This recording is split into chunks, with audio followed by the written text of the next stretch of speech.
For now, the stage is set and we are all set to dive straight into our first leadership conversation of the day. But first, a very special backdrop to this conversation, ladies and gentlemen.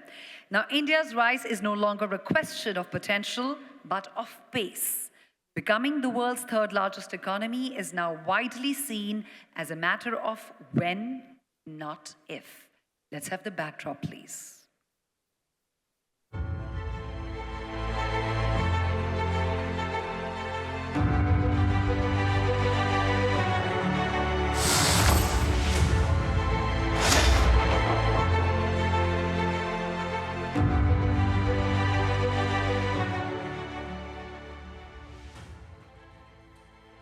Now, it is that backdrop against which we're getting into the first leadership conversation of the day. We shall be bringing together global industry voices, shaping hospitality growth across markets and regions. Now, the Hospitality Pulse Leadership Views from the Frontline brings together senior leaders from some of the world's leading hotel companies to share their perspectives on demand trends, expansion strategies, and the evolving global hospitality landscape. May I invite our distinguished panelists onto the stage, please. So I don't need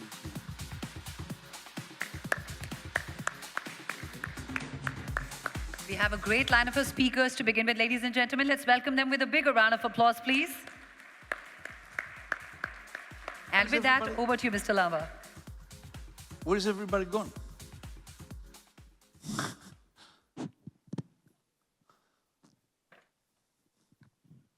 Thank you so much, Ritika. For a change, we decided we'll do this standing. Almost all panels sit down. We said we'll have more fun standing, and I was actually hoping that we'll be able to show up Dimitris' shoes just about. Yeah, I mean, I got them on discount, so. Ladies and gentlemen, it's such a delight to be back on stage with very, very distinguished global leaders. This panel is the opening panel every year at Hope. And 3 out of the 4 people have been regulars on this panel. So I'm wondering whether it's because we love you a lot or you still haven't answered the questions well. So we keep bringing you back. Is that why this is a buzzer? Do I press it at some stage? And Ron, welcome. This is your first time. And I was joking with you. It's very interesting. When we invited Ron to come and we got his picture, Larry Kukulik, who is the global CEO for Best Western and Ron's boss, was here last year. So when we got Ron's picture, I told my team, they've sent the wrong picture. It's not Larry, it's somebody else. Both of them look like absolute twins. So I think they've got this secret pact where Larry can't go, he goes, pretending to be Larry and the other way around. Ron, do you get a lot of that? I do get a lot of that, and thank you for having me. Well, welcome, Ron. Delighted to have you. Okay, we're going to come straight to business. And Raj, we're going to start with you. It's all about, while all of you look at larger markets, and you know the pulse at an Asian level, European level, and even at a global level, the audience here is more interested in India, as you can imagine. So let's start with that. Let's start with India. If we strip away the global noise, how would you describe India hotel demand today? Are we still in a catch-up cycle, or have we entered a structurally higher demand phase? Good afternoon, everybody. Now, my first focus coming to this panel was how I'm going to outdo Dimitri. So I got my own buzzer in my hand. So if you go off track, my friend, I'm going to buzz it. Look at this. We've taken competition to another level, right? It's a little bit of tussle we had in Europe, and he ended up winning. So Really? Dimitri doesn't like losing. So on India's case, at least what we're witnessing across the board is what I call as a 75% structural shift and a 25% cyclical play, right? And the tourism secretary aptly put it, and since then, a number of other speakers have addressed this as well. You know, over the last 25 years that I've been with Marriott, I have had the opportunity to sit in the boardroom in Hong Kong, which used to be our regional headquarters, and watch how China grew, right? And when you looked at the amount of infrastructure investment that was going in, how the government was pushing to, you know, make just ease of doing business, people were acquiring wealth, they were starting to move freely, and you could see the hotel industry thriving. That is exactly, to some extent, what's starting to play out here for the last few years now. And I think for that reason, I continue to say, I see India as decades-long growth story. And I've been saying for the last year or so is that India is shining. There is incredible opportunity. Just think about Japan. Forget China for a minute. 130 million people, just over 40 million inbound. You've got 1.8 million hotel rooms, right? And we all know how many hotel rooms there are in India. So as the government continues to invest in infrastructure, as people are continuing to acquire wealth, they continue to become aspirational, you're going to see more and more of the country on the move. And as a result, you would need hotel rooms. Gone are the days when we were growing up, and I'm sure we did the same. There were two options. Either you had real five-star hotels that most of us couldn't afford. I'm from a middle-class family. Or we all stayed in guest houses. And my dad was a senior railway executive, and we stayed in the railway guest house, right, growing up. So, but that has shifted now, right? So demand for mid-scale to select to premium to luxury, you're seeing every segment thrive. And I think that's going to continue for a long period of time. I couldn't agree more. But is there something, Raj, that has sort of surprised you about demand in India over the last, let's say, 12 months? I'll tell you, it really is not a surprise, but you know, when you think about in the past cycles, you would get a lot of supply coming in. The demand would struggle to keep up, right? This was really the first year when you saw considerable supply come in, and then demand growth was almost on par, if not a bit higher. Yeah. And again, it's all coming from exactly what I said earlier. It's because of the economic growth. What you're seeing is really in the growth numbers in secondary, tertiary markets. You know, that's where the opportunity sits beyond. So today, we have about 50% of our hotels in the primary cities. The rest are all in the secondary and tertiary markets. And that's where, to me, the opportunity is for future years as well. Alan, from an APAC perspective, where is India sort of genuinely outperforming the region today? Is it rate strength? Is it the depth of demand? Or is it just resilience?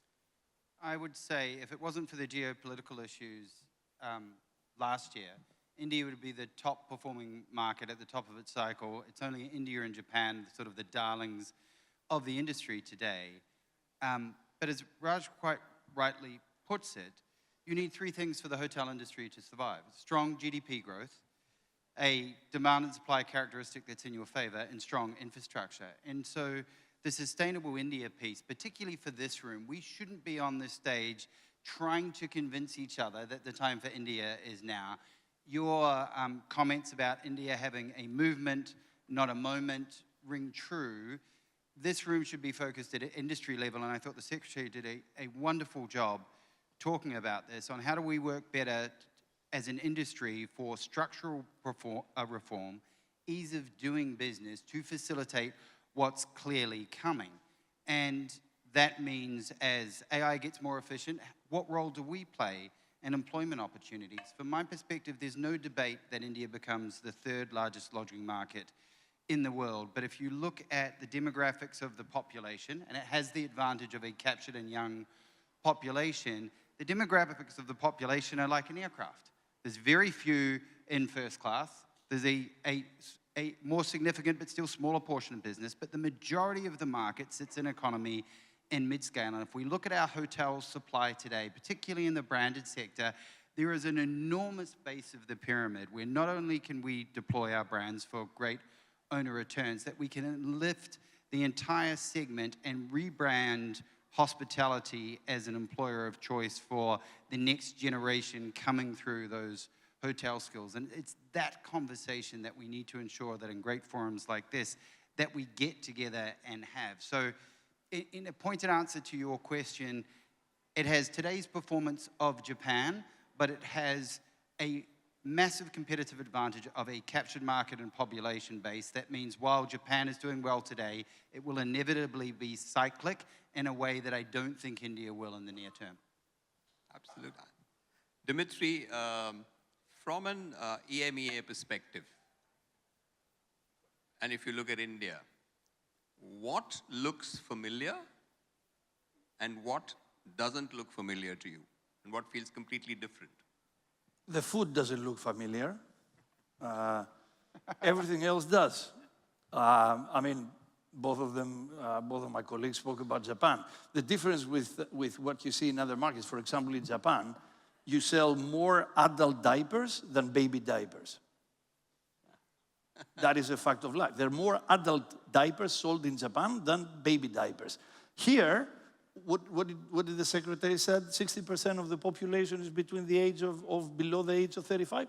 That's the main difference. That's where I see the enormous opportunity. And I'm having a déjà vu here, both with Alan and Raj. And thank you guys. I mean, last year, you're doing my job better than me. So talking about mid-scale and economy. So now I'm going the reverse. I'm actually going into luxury. I'm opening up Wyndham Gardens, Wyndham Grands. I'm opening up the Dolces. I'm actually contemplating looking at management opportunities because these guys are going to fill my space, so I need to do something else. So I cannot believe that this is actually happening.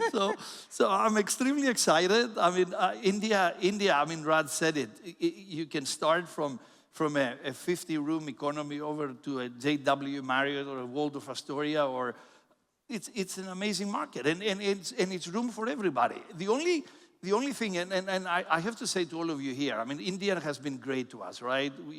You have been so amazing to us. We have 100 hotels. We've got another 55 in the pipeline. But it's not about the numbers. We need to do something about India as well. Just to give you an idea, I come from a country with 9 million people. I mean, this is like a fourth-tier city in your country. Greece is 9 million people.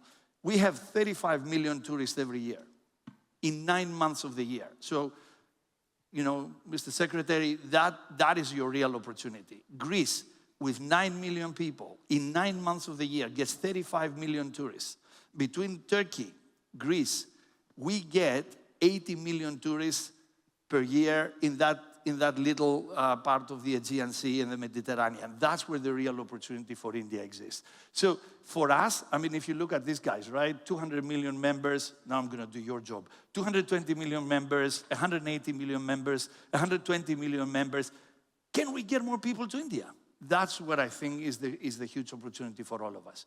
We need to introduce Incredible India. I'm an old guy, so I'm still stuck with Incredible India. I cannot update myself to Unstoppable India. We need to introduce Incredible India to the world. That's where I think the real opportunity stands. Because if we do that, then we will capture the 150 million Indian consumers that are going to travel around the world, because it's reciprocal. So for me, for Wyndham, that's where the real opportunity lies.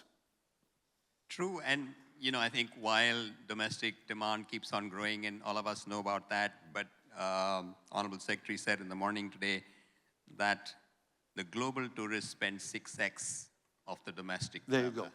That right? proves the point. So that's a number we need to keep in our mind and help grow India overseas, which is something that needs more impetus, but that's something that we're all... Unless you're Greek, we're cheap buggers. Sorry? Unless you're Greek, because we're cheap buggers. We're looking for bargains. That's, I think, what we don't want. But Ron, I'm going to ask you from a global boardroom perspective, how visible is India today compared to, let's say, 5 years ago? Well, I would tell you that India has been in our sights for many years, and there's a couple reasons behind that. Number one is as a private hotel company, over 50% of our hoteliers in the States are Indian owners. We're very proud of that. We work very closely with them. Of our 7 board directors, 4 of them are Indian and visit this country frequently. I go back to 2017, and I brought the entire board of directors here to tour India so we could understand what we needed to do to be successful here. And then 2 years ago, I brought them back again and said, we need to really see how we can be more successful. And 10 years ago, we partnered with a local hotel company because we knew it wasn't in our bandwidth to be extremely successful by trying to do it that way. And we teamed up with Sorrel Hospitality, Ranjan Bacharya, and their team to grow here. So we saw this day coming. We didn't know exactly when, but the best Western brands especially are very good at developing in secondary, tertiary, leisure-type markets. So we've got 35 hotels operating today. We've got 26 in the pipeline, and more coming, but it's because of the way our organization is structured and committed to India that's made us successful. And again, we've been waiting for this day to come. We knew it would, and we're excited to be here. So would you say, Ron, that conversations today are around core growth, India showing core growth? Are we still saying it's an emerging sort of country or destination? Of all the countries that we are pursuing development, India is #1. Wow, well done. Alan, let's talk a little bit about, the business of hotels. India demand is strong, we all know that, but margins matter. Where are India hotel economics generally improving, and where are operators still feeling the pain? Look, this is a perennial subject, right? And so if you think of RevPAR growth in India in the cycle that we're currently in, margins are increasing. They have been steadily for the last since COVID, and that is because RevPAR is outstripping cost increase. And so I think at the moment, if you're in the industry and you're talking to owners, broadly speaking, everybody's happy. We can debate who gives best-in-class owner returns, but everybody's winning. A rising tide lifts all ships, and to the point of my colleagues, boards are excited about India. Everybody's investing money. We're certainly investing more above property money than we ever have in any other market, with the exception of China here. But the storm clouds on the horizon, I don't feel are demand side. Something the Secretary said that I think rings true to us. We are going to have to, as years go on, address what will become a biggest issue for our hotels, and that's rising wage costs. As RevPAR stabilizes, which invariably it will, we are going to have to address core talent, training of talent, and productivity so margins don't come under pressure. And I know we don't feel it today, and as much as I would love double-digit RevPAR growth to continue forever, if you look at manning ratios across everybody on stage and everybody in the room, this versus almost every other market in Asia, and I include China in that, after having, a decade now of legislated minimum wage increases in China, even the once unproductive China hotels are now lean and mean because they are forced to be. So if we want to continue to maintain the margins that we're maintaining today, it's never too early to look at the quality of training, the quality of hotel schools, and the productivity that's going to ensure our margins and therefore our industry continues to be strong. We are later in the day, actually tomorrow, we're going to actually share the India profitability numbers and states on how India performs. But in the meanwhile, Raj, owners in this room are asking, is this the best profitability cycle that India has ever seen, or is it just the best so far? I think it's the best so far, right? Because of I've been closely associated with India in the world of Marriott 25 years next month, right? I opened the second hotel, and as of last night, we are at 213 hotels. I've seen the highs and the lows. We are definitely at a high point, right? When you think about 25, and we have a large base of hotels, just comparable hotels for us, were double-digit RevPAR growth. Profitability was pretty damn close to 50% GOP, right? Now, that is around global numbers, you would say it's right up there. There are not many countries that are at that level. But is there opportunity? Our best hotel is probably at about 64, 65%. But I would say Alan is right in the sense that we've got to continue to watch labor. We've got to continue to watch other elements. Now, I genuinely also believe we need to pay people well, right? Entry-level salaries must go up. We have to lift the broader lifestyle of the communities where we operate, right? There is no denying on any of that. But the opportunity still is on both sides. So in our case, we have programs where, you know, in the old days, when I started my career in this country, you could work 18 hours, 20 hours, and nobody blinked an eye. Now we are saying, please go home after your shift, right? Take that day and a half off.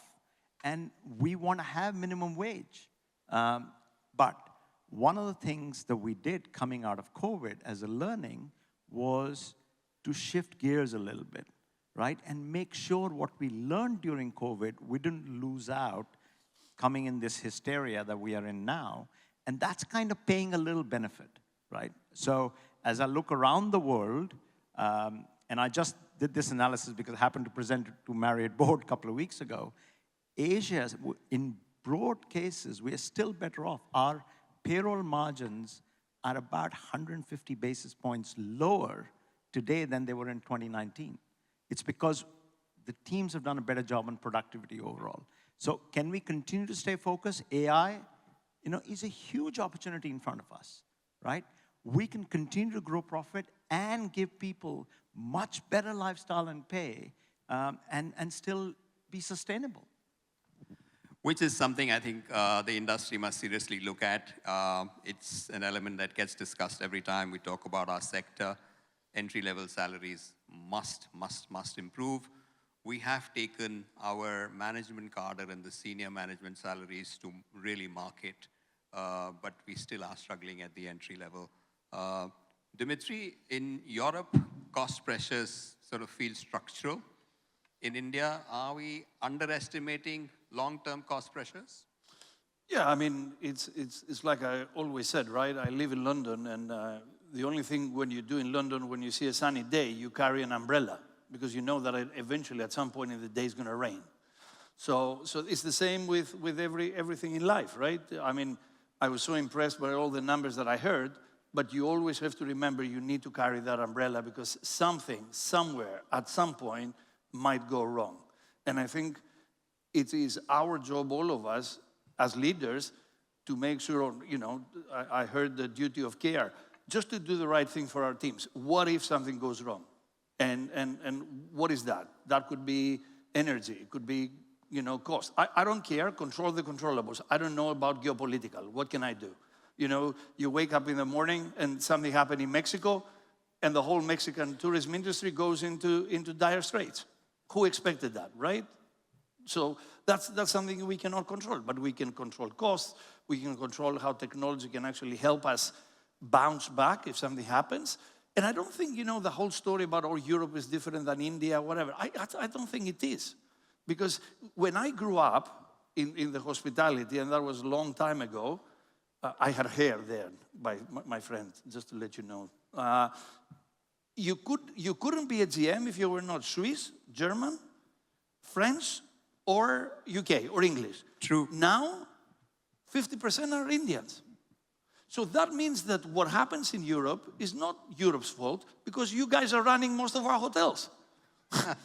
So I don't think that the whole thing, oh, you know, Europe is different than India or China. Actually, it's not. The hospitality industry, it's exactly the same everywhere in the world. Look at the consumers. What do they want? Exactly the same thing. They want security, they want health, safety, a decent bed, a great shower. They want somebody to smile at them. It doesn't matter if you are in Shanghai or if you are in downtown Athens. People want exactly the same.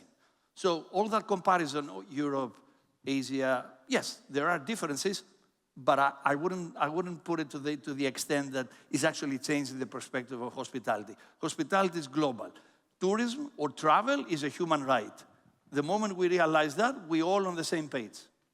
So that's my view. Well spoken, Dimitri. Ron, given your background and Best Western, India is one of the largest unbranded hotel universes, right? In the morning, we spoke about in the owners' meet of how large the unbranded space is. What makes India fertile ground for conversions? And what mistakes do owners usually make? Well, I think that the first thing you need to look at as an owner is where do you want to position your hotel? And is it an opportunity that if you're going to brand it, to reposition it in the market? We often look at it and have created brands to bring in a mid-scale property and with some smart renovation, move it up market to upper mid-scale. And then have the brands that are aligned with is your target demographic, more of the baby boomers, which you don't have many of here, so that wouldn't make sense. So what brands are going to attract Gen Z? And so we aligned that product and concept with what would work in that market. And we look at each hotel specifically with our design team to say, this is where you can generate the greatest ROI on your investment money. And we saw similar in Europe because there's so many unbranded hotels, 70% are unbranded in Europe. You see similar statistics here. Okay, well, coming into a market and talking about a brand can be difficult just at the start, but if you can show the value in what that brand offers and what repositioning within that brand provides, the story is much simpler. Raj, are Indian owners today more aligned with brands, or should I say more assertive? I think Indian owners are aligned full stop, right? I mean, again, I've had the luxury of being here for so many years, and I've seen the highs and lows. I've seen lows where we've got into the room and gone at each other and walked out and hugged each other. And today, we are having very productive conversations about what steps to take to get the best out of the asset, how are we growing our people, what are we doing from a long-term perspective. So I think, COVID was a huge time of self-realization, but also, in my learning, was also an incredible time when there was more alignment between the owner community and the operators, because we actually spend time talking, getting to understand each other's problems and working our way through. So, again, rarely today I'm sitting in a boardroom having a discussion where it is about assertiveness. It is about clear point of view, and on broad terms, you tend to agree on issues. And you want, from a long-term perspective, how are we going to win collectively? About partnership, yeah, absolutely. Alan,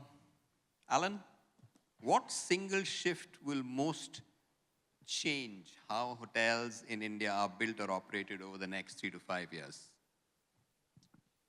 I really think, we started to touch on AI and efficiency and rising labor costs, and our duty of care to ensure that there is perhaps less people in our hotels at a higher pay bracket, and we are fulfilling that duty of care to make sure that people progress. The upside in doing that and driving efficiency and utilizing AI for the powers of good is the amount of GFA in a hotel that's revenue generating. You're going to see smaller back of house, you're going to see smaller kitchen, you're going to see owners continuing to do what they should be doing, which is looking for best-in-class owner returns. Best-in-class owner returns starts with best-in-class use of GFA. I don't think you're going to see a kitchen that you need to take a golf cart to get from one side to another, and when you do see it, shame on us. The technology is moving fast, and that is technology in build, that's technology in efficiency, that's us being great stewards for environmental builds, but ultimately, it's some of the facilities planning in our hotels are no longer modern. And it is a traditional approach where size is everything is not always right. So if we start to take every meter of real estate that is not revenue generating and questioning whether that's a meter of real estate that is needed, every team member in your Manning guide, how do we do less with more and ensure those people are compensated? It will ultimately see our offers evolve in the way that they have through necessity. We have an advantage at the moment. Supply and demand is in our favor. We should take that advantage to continue pushing barriers on behalf of our business. Ultimately, we as an industry need to be mindful that we're in the real estate business. And as much as great team member experiences, great guest experiences equal top line profits and bottom line profits, we shouldn't be competing with each other. We're competing with residential real estate, we're competing with retail, and we're competing with commercial. And the true size of the prize for our industry is to offer an equivalent, if not better, return for a long hold asset to attract people to the sector. And that means being mindful that you are as much a real estate steward as you are a hotelier. That means our general managers understand asset value and value creation beyond the GOP. And as hoteliers, we make sure we partner with our owners and asset managers beyond the GOP, and that will see an evolution of latest quality build. I can't get over the fact that you have hotels with 63 or 64% operating margins, Raj. In the universe that you and I grew up in, those numbers were never ever heard of. But that's the sign of the growth in the... If you're a Marriott owner in the room and you don't have a 63% margin... Yeah. It's coming. By the way, earlier today in the owners' conclave, Patu Keswani, and his numbers are available, he's a listed company, said his portfolio performed at 58% EBITDA. So ladies and gentlemen in this room, there's lots and lots that you can look forward to as this industry grows up. For more life lessons, of course, you'll have to meet up with Patu. He's going to be on stage a little while later. That's why we don't manage yet. I don't want to be in that conversation. Good to just franchise. Yeah. Stay out of trouble. Dimitri, what's the most over-designed trend creeping into Indian hospitality, if there is any? Over-design or over-design? Over-design, trend. Yes. Look, I think that you guys have taken luxury to the next level, right? I mean, I brought my wife here about a year ago. It was the only time in the 30 years we've been married that she actually felt proud about myself because she was treated like a queen. Normally, you know, she doesn't get that kind of treatment. So you've taken luxury to the greatest level. The question is, how sustainable is that? In a world where everybody's looking for efficiencies, everybody's looking for new ways of doing things, energy consumption, sustainability is a big conversation. You know, Raj said it very nicely. We need to pay better. How do you sustain that level of luxury? How do you sustain 3 employees per guest in some cases? That is going to be the biggest challenge in the industry in India. And what I've seen, I've been coming to India six times a year to the huge disappointment of my team, and especially Rahul, who doesn't like to invite me here. Thank God you are inviting me because he doesn't want me here. What I've seen the last 7 years, you're exporting talent so much that you don't have enough talent in India. Seriously. There's more Indian people serving or professionals serving hospitality outside of India, and suddenly you're going to be missing your own people serving hospitality in your own country. That's why education is very important, as the minister said, and so forth. So you got to be very careful on that luxury kind of overspent. And both Alan and Raj, and I think Ron said it very nicely, that mid-scale space with a tweak, it's the future of India. And one thing that I want to say, premium experience doesn't mean premium price. You can go to Zara and get an amazing experience and great clothes and you pay, I don't know, 20, 30 euros. So that's the world we live in. That's something that the Indian hospitality needs to learn how to adapt. The only trouble here that I always have is who defines what is expensive, right? I get a lot of people telling me today that Indian hotels are becoming unaffordable. But if you look at it on a global stage, we're still really at the beginning of that climb up. Yeah. I mean, look, I was in Rome 3 months ago, and a guy said, "Oh, we're the #1 in luxury in the world. We charge $1,000 a night." And I said, "Okay, in 5 years, tell me how many people can actually afford $1,000 a night." My kids can't. They still live with me because they cannot afford to have a decent place because, you know, cost of life is so expensive in big cities. So we gotta be mindful of this. It's coming. You should buy fewer shoes. That's a good point. That's what. Did you meet my wife? Have you spoken to my wife recently? You know, All right, ladies and gentlemen, sorry. if I can add just a statistic here for the audience, coming out of COVID, we saw a pretty significant shift in demographics of financial capabilities of the luxury traveler. And this was a study done by McKinsey & Company that today, 30% of luxury travelers have a net worth under $1 million. 30%.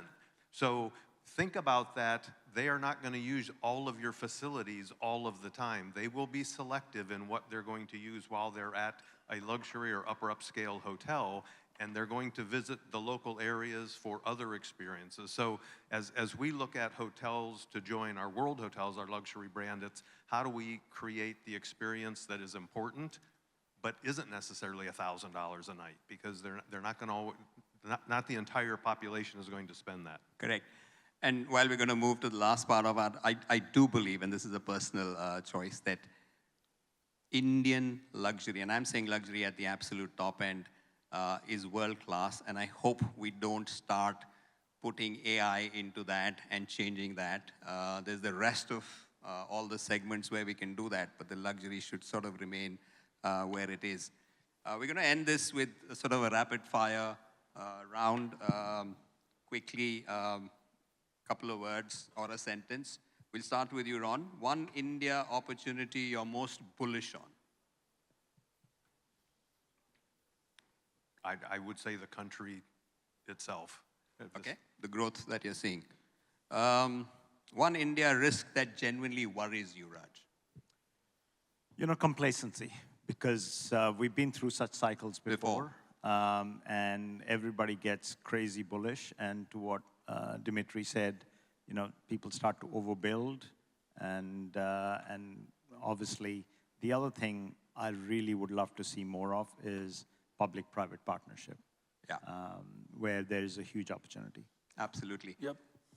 Alan, one action Indian hotel owners should take in the next 12 months. Probably in the next 12 minutes. If you are not across OpenAI or ChatGPT, Google your hotel. I mean, the times are long gone that your quality, and this is a cautionary tale for all of us on stage, that your quality is not laid bare for the world to see. You used to have to go to TripAdvisor, you used to have to collect things.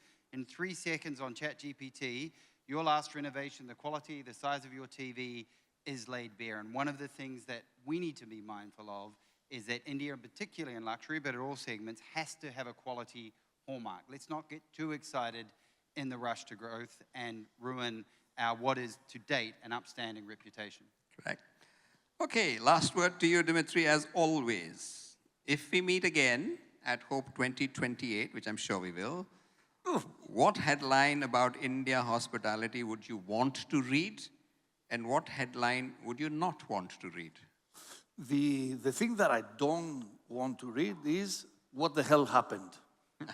What went wrong, right? Because to Raj's very good point, complacency, it's a huge issue in our personal and our business life. So what the hell happened?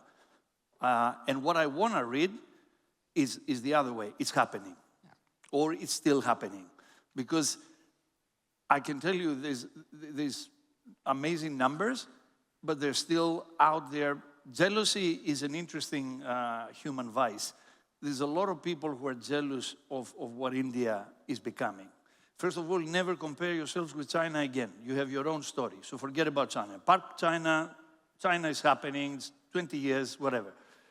Build your own story, make sure that it continues to happen, do not be complacent, and make sure that you've got a story that is compelling, not just for the outside world, all the great things that we heard from Bain, but for your own people as well. Because you have 400 million people beneath, I heard, which is a staggering number, bearing in mind that we are only 9 million people in Greece. You have 400 million people that you need to upgrade their lifestyle, and that should be the Indians' because I'm half Indian now, our number one objective, that 400 million people. Absolutely. So, ladies and gentlemen, as I end... Hold on. So you know what we're going to do? We're going to finish the panel by giving Dimitri a name. From now on, we'll call him Dimitri Singh. Dimitri Singh sounds okay? lovely. He And said next he's time half you're going to Indian. come on stage with a turban, Dimitri. Oh, mate, I need the turban. Absolutely. Come on. I have as much I'm hair. the only guy who goes to Istanbul and doesn't come back with hair. I have as much hair as you, by the way.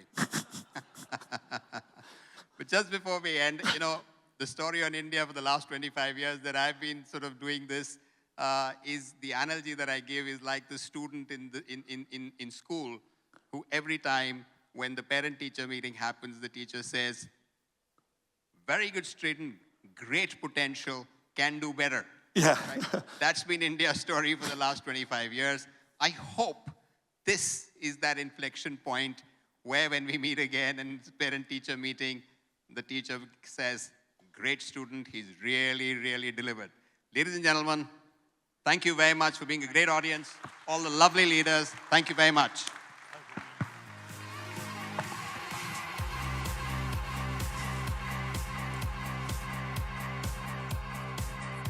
Oh, we stay back? Okay. Mr. Lamba.